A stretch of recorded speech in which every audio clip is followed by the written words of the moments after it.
Kami dari kelompok Rapid Application Development dengan anggota kelompok Aryansky Fawas dengan NIM 1274, Muhammad Alif Nur Hanif 1276, Azhar Maulana Ferdiansa 1263, Muhammad Gibran Sembada 1282, dan Bagas Roza Fadli 1280.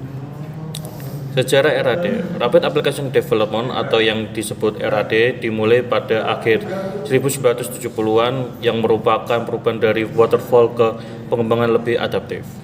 Pada 1980-an, konsep RAD mulai bermunculan seperti DSDM dan Rapid Prototyping yang mempercepat adanya pengembangan uji coba prototipe awal. Di 1990-an, RAD semakin populer karena kecepatan serta efisiensi pengembangan perangkat lunaknya. Pada abad ke-21, RAD tetap relevan dalam menghadapi perubahan teknologi. Dengan pengembangan modern mengadaptasi prinsip-prinsip RAD seperti penggunaan prototyping dan literasi cepat untuk menjaga aplikasi kompetitif di pasar yang berubah-ubah.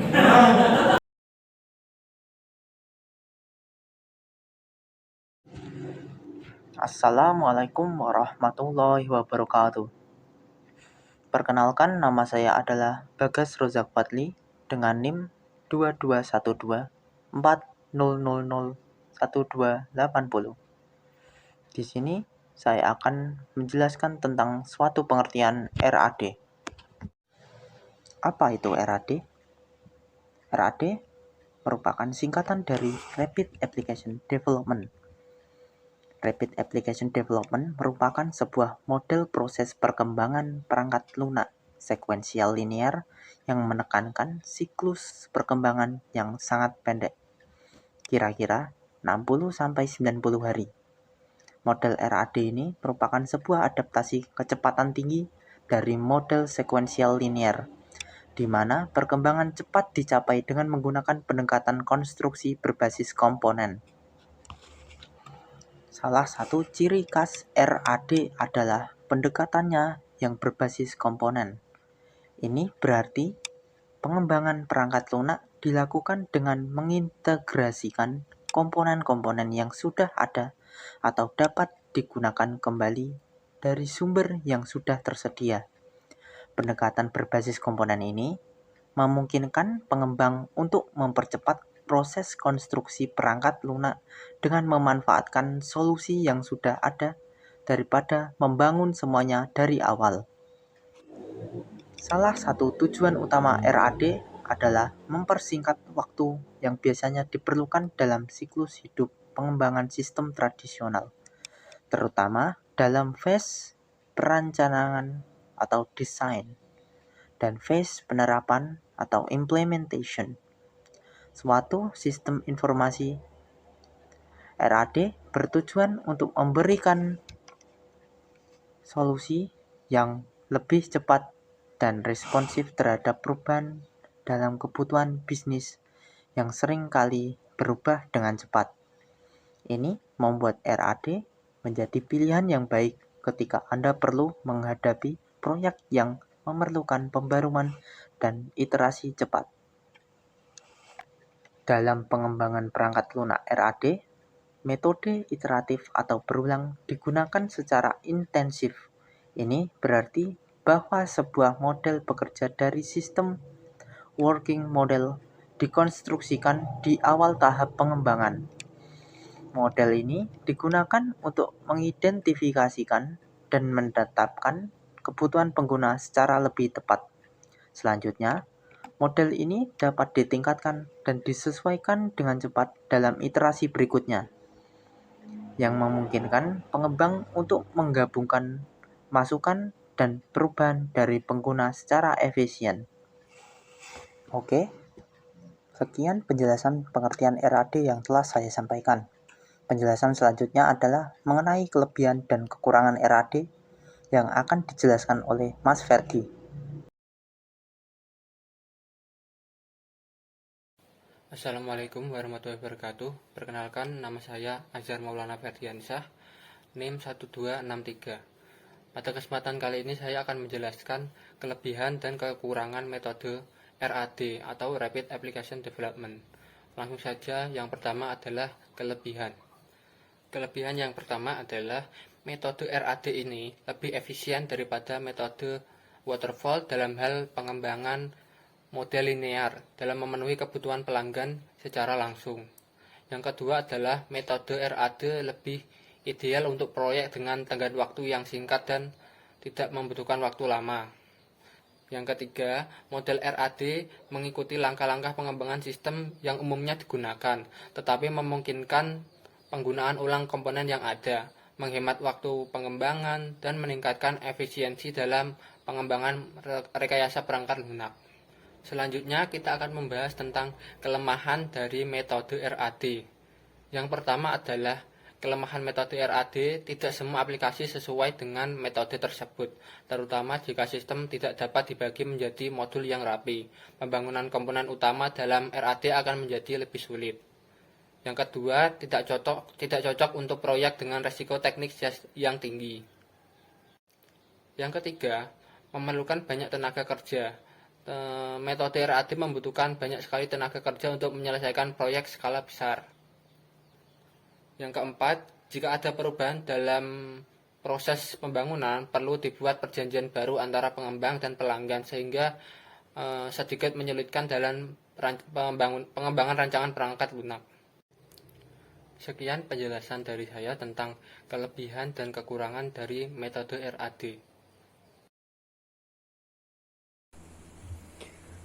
Assalamualaikum warahmatullahi wabarakatuh. Perkenalkan saya Muhammad Gibran Sembada dengan NIM 221240011282.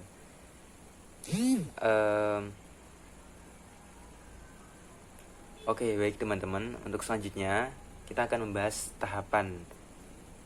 tahapan metode atau model RAD atau Rapid Application Development ini. Oke, untuk sebelumnya dulu untuk pengembangan sistem informasi itu normalnya itu butuh waktu yang cukup lama teman-teman untuk menyelesaikannya. Itu sekitar 180 hari sampai ya sekitar segituan lah. Jadi kayak kurang lebih 6 bulan. Hampir 6 bulan. Jadi kayak setengah tahun, lama banget ya teman-teman untuk menyelesaikan sebuah sistem informasi di dulu itu cukup lama. Ya, seperti itu. Tapi untuk sekarang karena ada metode RAD ini itu jadi bisa lebih singkat waktunya untuk menyelesaikan sebuah sistem seperti itu. Butuh waktu sekitar 30-90 hari itu sudah cukup untuk menyelesaikan ini. Sekitar 3 bulan lah teman-teman. Ya singkat-singkatnya 1 bulan itu udah cukup singkat kan ya. Oke, jadi di dalam metode RAD ini atau model Rapid Application Development ini itu ada 3 tahapan teman-teman. 3 tahapan untuk dalam metode ini. Itu yang pertama itu ada metode rencana kebutuhan atau requirement planning. Nah, itu dimana itu user dan analisis itu melakukan sebuah meeting atau sebuah pertemuan. Di tahapan ini tuh tahapan yang cukup penting teman-teman. Enggak cukup penting sih, bahkan ini tahapan yang benar-benar penting karena di sini tuh user dan analis itu mereka mengadakan pertemuan atau enggak harus bertemu langsung sih. Intinya mereka bertemu entah dalam artian mereka saling membicarakan, saling ngobrol. Itu dimana pertemuan mereka itu mereka membahas atau ya intinya mereka itu dalam pertemuan itu mereka mengidentifikasi tujuan dari sistem yang akan mereka buat seperti itu. Jadi kayak mereka tuh membahas tentang kayak tujuan sistem ini nanti tuh apa sih seperti itu. Dan juga kira-kira kebutuhan informasinya tuh apa aja. Kira-kira informasi yang dibutuhin untuk membangun sistem ini tuh apa aja. Tujuannya apa seperti itu. Maka diadakannya pertemuan ini untuk membahas itu seperti itu teman-teman. Terus lanjut di tahapan kedua yakni proses desain sistem atau singkatnya desain sistem lah. Nah pada tahap kedua ini itu dimana tahapan apa ya teman-teman? Ini tuh tahapan dimana udah prosesnya. So tadi kan membahas tentang prosesnya ini nanti bakal kayak gimana. Kalau di tahapan desain sistem ini itu nanti tahapan yang dimana user itu aktif terlibat. Itu dalam artian user itu ikut serta dalam hal membuat sistem ini, tapi nggak ikut membuat membuat sistemnya itu enggak, tapi lebih condong ke untuk mengatur nanti desainnya itu seperti apa, manajemen sistemnya seperti apa, seperti itu. Kayak dia tuh usernya tuh seakan-akan tuh apa ya bahasanya, menemani atau mendampingi analisisnya, kayak oh ya nanti ini jadi seperti ini gini-gini ya, kayak kurang lebih seperti itu. Oke, lanjut ke tahap ketiga, yakni tahap implementasi atau implementation. Di tahap ini itu tahap yang terakhir, teman-teman. So, ketika program atau project atau sistemnya ini sudah jadi, udah disetujuin sama user sama analisisnya, itu sebelum project atau sistem ini diaplikasikan ke dalam sebuah organisasi atau ke dalam sebuah instansi, itu diadakan dulu kayak try on, kayak apa ya, uji coba. Jadi di dalam tahapan ini itu tahapan yang dimana sebelum diaplikasikan ke klien, kurang lebih kayak gitu, itu kita uji coba dulu, kayak kita uji coba dari awal, sistemnya gimana, jalannya dari awal, apakah ada permasalahan, dan misal ada itu dilakukan perbaikan dulu, adakah bug, seperti itu, teman-teman. Baik, kurang lebihnya seperti itu tahapan-tahapan yang tadi. Terus di sini itu ada, nah ini ada gambaran tahapan rapid application development, teman-teman. Oke, di sini ada apa aja sih? Oh, benar-benar aku zoom dulu ya, teman-teman. Oke. Yang pertama itu ada perencanaan kebutuhan, yang tadi yang aku bilang itu ada apa? Planning, seperti itu ah. Itu dimana kita tuh kayak menentukan dulu ini sistem tuh mau dibuat kayak gimana, tujuannya membuat sistem itu apa, kita planning dulu atau perencanaan kebutuhan dulu, seperti itu. Terus di sini nanti ada desain sistem, yang dimana kita tuh membuatnya ini nanti bakalan prosesnya seperti apa, desainnya seperti apa, manajemen sistemnya seperti apa, seperti itu. Terus lalu ada pengembangan ya intinya apa ya, tingkatan atas dari proses ini, kayak dikembangkan lagi untuk bisa lebih baik, kayak wah ini misal kayak wah ini fiturnya kayaknya lebih baik kalau di ini misal kayak gitu, itu bisa dikembangkan lagi, seperti itu. Kalau udah matang semuanya, udah diuji coba juga, baru di tahapan terakhir, yakni diimplementasi atau diaplikasikan, seperti itu, teman-teman. Baik, itu mungkin selanjutnya akan ada penerapan yang akan dibahas oleh Mas Alif. Terima kasih.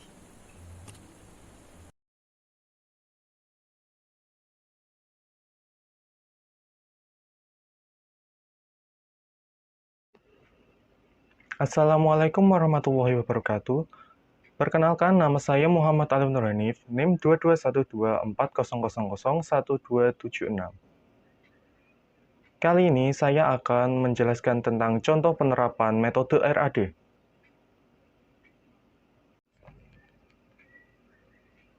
Contoh kali ini akan diterapkan pada Sistem Informasi Perpustakaan SMK Merah Putih di Bekasi. Pada penerapan metodologi RAD dibagi menjadi beberapa modul dan dikerjakan oleh beberapa tim dalam waktu yang hampir bersamaan dalam waktu yang sudah ditentukan. Pada setiap tim akan mengerjakan tugas dengan tingkatan yang setara, namun berbeda sesuai dengan pembagian modul sistem yang diterima. Berikut merupakan rancangan Logical Record Structure atau LRS, yang merupakan tahap perancangan pengidentifikasian field yang dibutuhkan pada database yang hendak dibuat.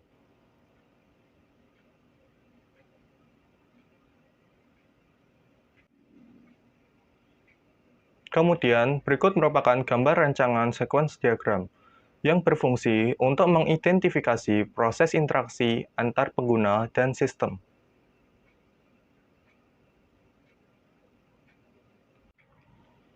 Selanjutnya merupakan rancangan prototype system.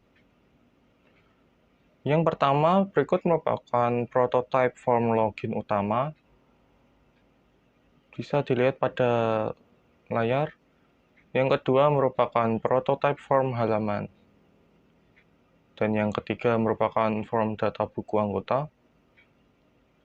Dan keempat, prototype form data.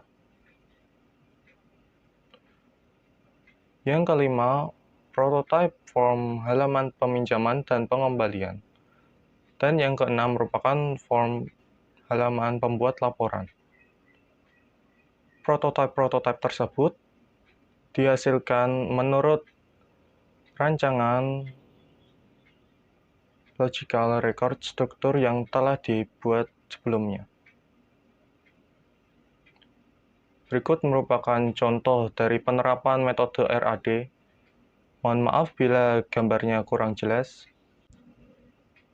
Kesimpulannya, untuk metode pengembangan RAD lebih cocok untuk mengembangkan sistem atau perangkat lunak yang berskala besar, akan tetapi membutuhkan waktu pengerjaan yang lebih sedikit. Dalam artian, perangkat lunak yang dibuat dapat disesuaikan dengan kebutuhan yang lebih spesifik, seperti kebutuhan yang berdasarkan situasi dan kondisi yang ada. Sekian presentasi dari kelompok kami. Apabila ada kesalahan, mohon dimaafkan. Terima kasih telah menonton. Akhir kata, wassalamualaikum warahmatullahi wabarakatuh.